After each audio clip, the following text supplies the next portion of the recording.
नमस्कार, आदाब, सत श्री अकाल। दोस्तों, हम सब लोग वाकिफ़ हैं और देख रहे हैं सोशल मीडिया पे भी, और जो मेन चैनल्स हैं उनके ऊपर भी देख रहे हैं। बहुत ही दुख हुआ, बहुत दुखद है, शॉकिंग है। सुशांत राजपूत के बारे में जो भी खबरें आ रही हैं, जो खबरें आई कि किन हालात में कैसे उनको आत्महत्या करनी पड़ी, कितनी संभावनाएं थी, लेकिन कैसे वो घिर गए। तरह तरह की खबरें आ रही हैं, इन्वेस्टिगेशन हो रहा है। अब धुआं होता है तो आग होती ही है। तो निश्चित रूप से एक आदमी जो इतना टैलेंटेड था, पढ़ा लिखा था, इंटेलिजेंट था, कामयाब भी था, वो आत्महत्या क्यों करेगा? कैसी स्थिति होगी? और वो कितने लोग होंगे जिन्होंने उसको मजबूर किया आत्महत्या करने के लिए? कि वो डिप्रेशन में चले गए, ऐसा कहा जा रहा है।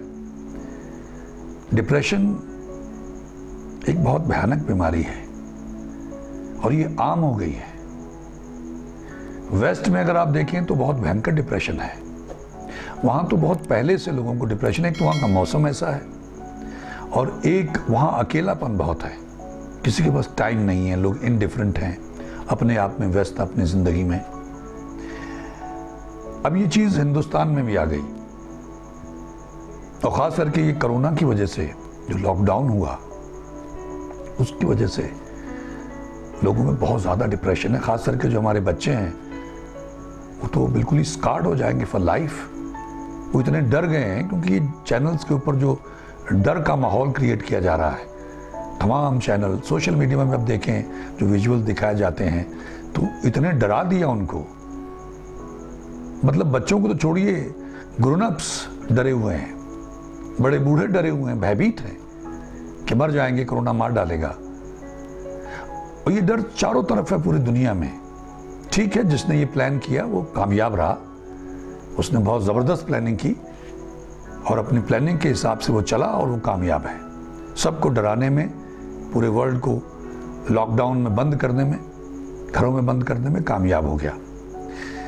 लेकिन ये जो डिप्रेशन है, हमको कई बार पता नहीं चलता है कि कारण क्या है। हमको लगता है ऐसे ही वन इज़ फीलिंग लो, थोड़ा डाउन एंड आउट महसूस कर रहा है, उदास है, आलस आ गया है, सुस्त है, लेकिन पता नहीं चलता है कि बेसिकली वो डिप्रेशन होता है। हमारे पास बहुत सारे लोग हैं ऐसे जो डिप्रेशन से ठीक हुए हैं। एक हाई कोर्ट के वकील थे, उन्होंने हर मुमकिन कोशिश कर ली थी, लेकिन उनका डिप्रेशन ठीक नहीं हुआ था।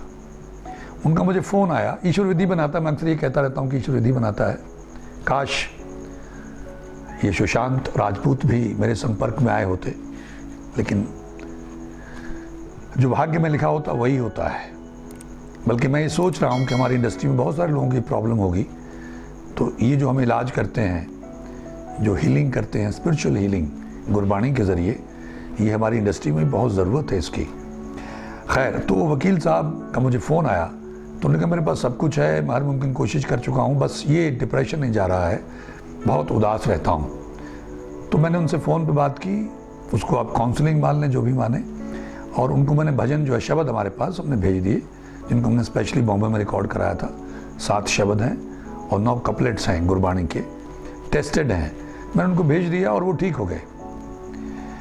उसके बाद एक और मोहतरमा थी, वो थिएटर लाइन से हैं, एक्टिंग करती हैं और डायरेक्टर भी हैं, राइटर भी हैं, PhD की हुई उन्होंने। तो वो बुरी तरह से डिप्रेशन की शिकार थी, उठ नहीं पाती थी और दवाइयाँ खा कर भी परेशान हो गई थी। तो एक हमारे व्हाट्सएप ग्रुप के ज़रिए उनका मुझसे संपर्क हुआ और मैंने उनको वही शब्द भेज दिए, क्योंकि मैं अक्सर ये कहता रहता हूँ कि बीमारी कोई भी हो, दवाई एक ही, हरिनाम। ओवरडोज का ख़तरा कोई नहीं है, कोई भी परेशानी, कोई भी बीमारी हो। लेकिन ये डिप्रेशन, क्योंकि हमारी इंडस्ट्री में इस तरह की स्थिति हुई और एक नौजवान होनहार एक्टर इस तरह से उसने आत्महत्या कर ली और बताया जा रहा है कि उसको डिप्रेशन था।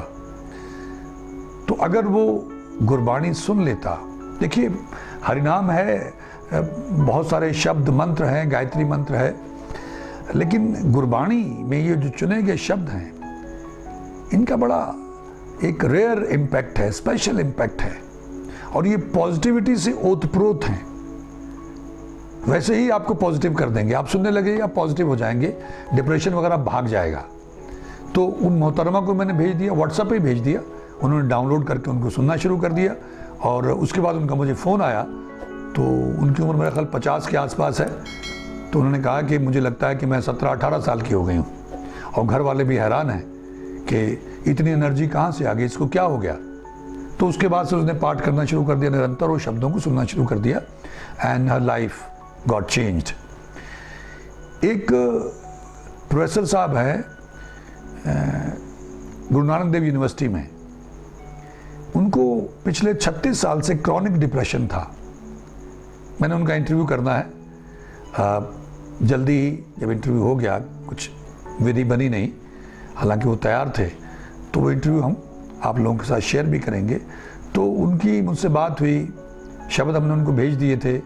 तो फिर मैं यूपी में, हमारा एक हीलिंग सेंटर है, तो हम लोग वहाँ थे। तो मैंने उनसे करीब 1-1.5 घंटा बात की होगी, और कुछ शब्द मैंने पढ़े और उनसे कहा कि इन शब्दों को आपने ऐसे ऐसे करना, हरमंदिर साहब जाना, ये करना, वो करना, जो हम सबको बताते हैं। जो 7 कैप्सूल हमने अपने चैनल पे डाले हुए हैं, 7 डिवाइन इलाही कैप्सूल, कि ये 7 चीज़ें आप करिए और डिप्रेशन वगैरह तो भाग जाएगा भाई। ये तो आपके पास नहीं फटकेगा कहीं, क्योंकि गुरबाणी ओतप्रोत है पॉजिटिविटी से। तो उनको भजन भेज दिए, वो सुनने लगे, रात को लगा के सो जाते थे, शब्द चलते रहते रिपीट पे। अचेतन ने सुना, दिन में कान में लगा के सुनते थे, हरमंदिर साहब भी हाजिरी लगा के आए, खुद भी पाठ करते थे। जो जो उनको बताया था उन्होंने किया। उनका ये कहना है, शायद मेरे पास फ़ोन पे कहीं रिकॉर्डिंग हो, या हम उनकी जब रिकॉर्डिंग करेंगे, कि 24 घंटे में, हालांकि उनका अपना ब्रदर इन लॉ अमेरिका से, ये साइकेट्रिस्ट है और स्पेशलिस्ट है, वो उन्होंने बेस्ट दवाइयाँ उनको दी बहुत साल, 36 साल से, लेकिन उनको कोई फ़र्क नहीं पड़ा। और मुमकिन उन्होंने कोशिश की, लेकिन कोई फ़र्क नहीं पड़ा, वो ठीक नहीं हुए। तो मुझे उन्होंने फ़ोन पे बताया कि मैं 24 घंटे में ठीक हो गया था। चलिए आप 36 घंटे मान लें, क्योंकि वो ओवर एक्साइटेड हो गए, और वो अपनी पत्नी को बहुत सालों बाद डिनर पे लेके गए। ये सब मुझे वो बताते रहे। ये मैं क्यों आपसे शेयर कर रहा हूँ, इसलिए कि सुशांत सिंह को अगर ये शब्द मिल जाते तो आज जीवित होते। मैं समझ सकता हूँ कि उसके परिवार के लिए ये कितना बड़ा सदमा होगा। मैं बहुत सारे ऐसे लोगों को जानता हूँ जिन्होंने मुझे बताया कि वो कभी मिले नहीं थे उससे, ना उसको जानते थे, लेकिन उसके जाने का उनको बड़ा दुख है। और ये दुख पता नहीं कहाँ कहाँ पूरी दुनिया में महसूस किया गया है, क्योंकि अपने कैरियर के इस लेवल पे, और जो बातें धीरे धीरे निकल के आ रही हैं कि उनके लिए कौन लोग जिम्मेदार हैं, कौन से वो गैंग्स हैं, कैसे वहाँ पे वो एक ग्रुपिज्म चलता है, और कैसे सैबोटाज किया जाता है किसी का कैरियर, कैसे उसको चारों तरफ से घेर दिया जाता है। ये कितने लोगों के साथ हमारी इंडस्ट्री में हुआ है।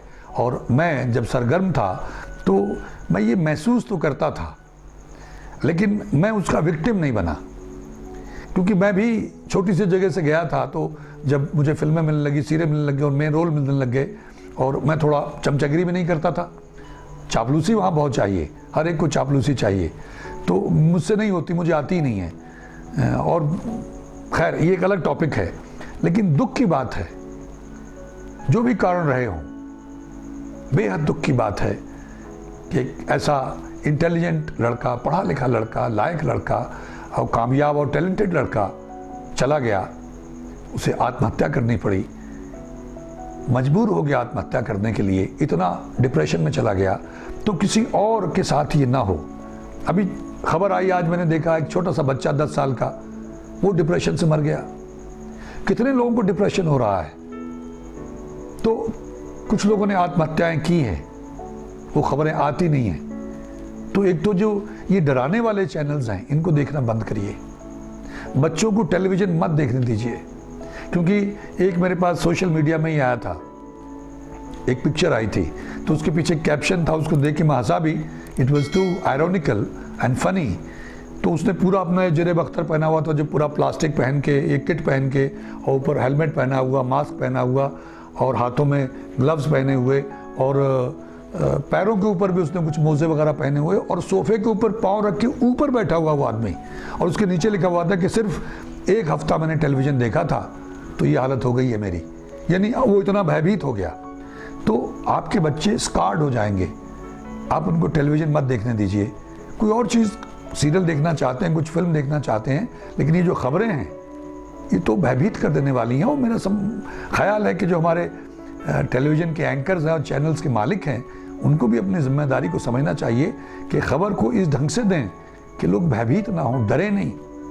अगर आप सरहद की खबरों को सेंसर कर सकते हो, अगर आप हमारे देश में जो सत्य है उसको सेंसर कर सकते हो, लोगों तक नहीं पहुंचने देते हो वास्तविकता को, तो कम से कम ये जो भयानकता है इसको भी तो सेंसर करो। क्यों डरा रहे हो? क्यों हमारी आने वाली जनरेशन को आप इतना भयभीत कर देना चाहते हो कि वो जीवन भर के लिए स्कार्ड हो जाए?